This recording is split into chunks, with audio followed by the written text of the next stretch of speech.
अयोध्या में बन रहे राम मंदिर की प्राण प्रतिष्ठा का पूरी दुनिया को इंतजार है। 22 जनवरी को पूरी दुनिया भगवान राम की बहुप्रतीक्षित मूर्ति देखने को बेताब बैठी है, जिसे दक्षिण भारत के कलाकार योगी राज बना रहे हैं। राम मंदिर ट्रस्ट से जुड़े लोगों ने मूर्ति को फाइनल भी कर दिया है, जो बाल रूप में होगी। इन मूर्तियों को कर्नाटक के जाने माने मूर्तिकार अरुण योगी राज ने अपने हाथों से बनाया है। वो ऐसे कलाकार हैं जिन्होंने कई मूर्तियां बनाई हैं और प्रधानमंत्री नरेंद्र मोदी उन्हें बेहद पसंद करते हैं। भगवान राम, माता जानकी और भ्राता लक्ष्मण की मूर्ति की प्राण प्रतिष्ठा का कार्यक्रम उन्हीं के हाथों से होगा। बीजेपी नेता प्रहलाद जोशी और कर्नाटक के पूर्व मुख्यमंत्री बीएस येदियुरप्पा ने इसकी जानकारी दी है। उत्तर प्रदेश की अयोध्या में राम मंदिर की प्राण प्रतिष्ठा समारोह में प्रधानमंत्री नरेंद्र मोदी स्वयं शामिल होंगे और ये 22 तारीख को भव्य कार्यक्रम के दौरान प्राण प्रतिष्ठा होगी। बीजेपी नेता प्रहलाद जोशी और बीएस येदियुरप्पा ने अरुण को इस उपलब्धि के लिए बधाई दी है। मूर्ति तराशनी के लिए श्री राम जन्मभूमि तीर्थ क्षेत्र की तरफ से 3 मूर्तिकारों को चुना गया था। अरुण योगीराज इन मूर्तिकारों में से एक। अरुण ने भी इस मौके पर कहा कि मुझे इस बात की बेहद खुशी है कि मैं देश के उन 3 मूर्तिकारों में से एक शामिल था जिन्हें राम मंदिर की मूर्ति तराशने के लिए चुना गया था। प्राण प्रतिष्ठा कार्यक्रम के लिए अयोध्या में तेजी से काम चल रहा है। ऐसे में अब आपको बताते हैं कि कौन है अरुण योगीराज जिन्होंने इस मूर्ति को बनाया है।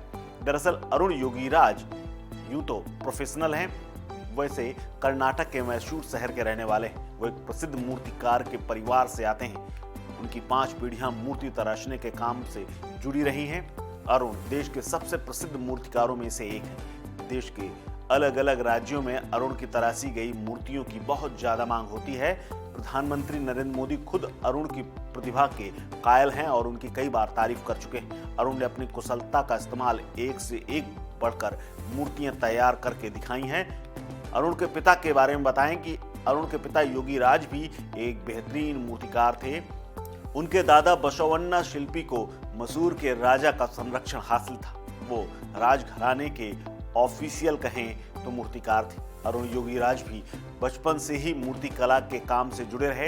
एमबीए की उन्होंने डिग्री ली और पढ़ाई करने के बाद कुछ वक्त तक उन्होंने एक प्राइवेट कंपनी में काम भी किया। हालांकि उनका मन नहीं लगा और उनके अंदर बैठा हुआ मूर्तिकार बाहर निकल करके सामने आ गया और इस प्रतिभा को वो ज्यादा दिन छिपा नहीं पाए। यही वजह रही कि उन्होंने साल 2008 में अपने मूर्ति कला के करियर को शुरू किया और इस मुकाम तक पहुंचे। आपको बता दें, कुछ साल पहले इंडिया गेट पर 30 फीट ऊंची सुभाष चंद्र बोस की मूर्ति को अरुण योगीराज ने ही तैयार किया था। नेताजी की 125वीं जयंती से पहले पीएम मोदी ने आजादी की लड़ाई में उनके योगदान के लिए इंडिया गेट पर मूर्ति लगवाने की इच्छा जताई थी। पीएम मोदी की इस इच्छा को पूरा करने का काम अरुण योगीराज ने 30 फीट ऊंची मूर्ति बनाकर किया। उन्होंने पीएम मोदी को 2 फीट ऊंची सुभाष चंद्र बोस की प्रतिमा भी सौंपी थी, जिसके लिए पीएम ने उनका आभार जताया था। अरुण योगीराज ने केदारनाथ में आदि शंकराचार्य की 12 फीट की ऊंची मूर्ति भी बनाई थी, जो वहां स्थापित की गई। मैसूर जिले के चुंचन कट्टे में 21 फीट ऊंची हनुमान प्रतिमा, इसके अलावा संविधान निर्माता बाबा BR अम्बेडकर की 15 फीट ऊंची मूर्ति, मैसूर में स्वामी रामकृष्ण परमहंस की सफेद अमृतशिला प्रतिमा, नंदी की 6 फीट ऊंची प्रतिमा, बनशंकरी देवी की 6 फीट ऊंची प्रतिमा, इसके अलावा मैसूर के राजा की 14.5 फीट ऊंची सफेद अमृतशिला प्रतिमा, जय चमा राजेंद्र वोडेयार और अन्य कई मूर्तियां अरुण योगीराज के हाथों से ही बनाई गई हैं और उन्होंने ही इन्हें शक्ल दी है। अरुण योगीराज की मां इस बात से बेहद खुश हैं कि उनके बेटे ने भगवान राम की मूर्ति बनाई है।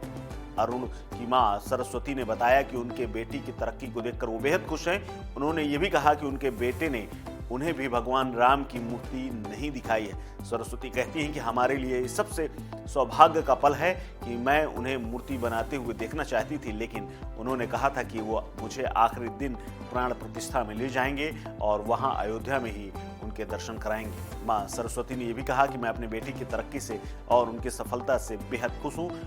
उसकी सफलता देखने के लिए उसके पिता मौजूद नहीं है। मेरे बेटी को अयोध्या गए 6 महीने से ज्यादा का वक्त हो गया है। अब मैं भी अयोध्या जाऊंगी। इस खबर में फिलहाल इतना ही। अपडेट्स के लिए बने रहिए वन इंडिया हिंदी के साथ। नमस्कार।